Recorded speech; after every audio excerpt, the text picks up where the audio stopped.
kana dubbin museetu ganda jirraadhaan ulee harka isaanii bofatti geeddaran.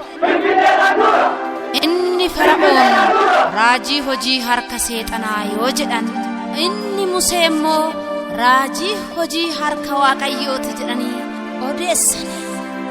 Kasuma riferendamii bara nu gaafanne hojii raajii harka seexanaa jedhan, bara ofii isaaniitti gaafatan immoo raajii hojii harka Waaqayyooti jedhanii nutti himuuf yaalan.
Inni Musee raajii kan Fara'oon seexanaa jedhanii haasa'an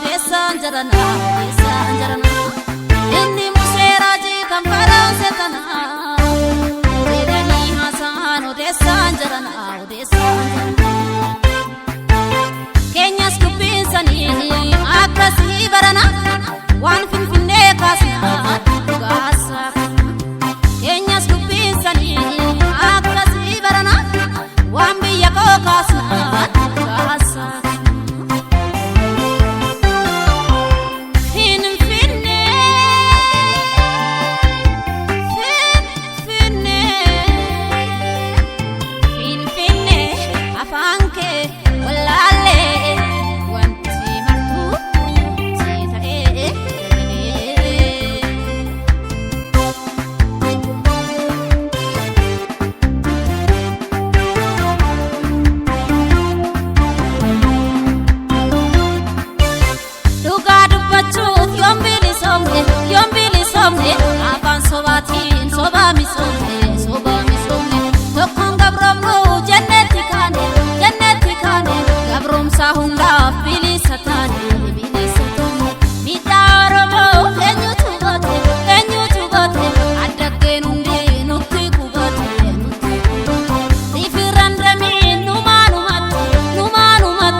Badin keenya tola sabna kam ta'e tokko no jirro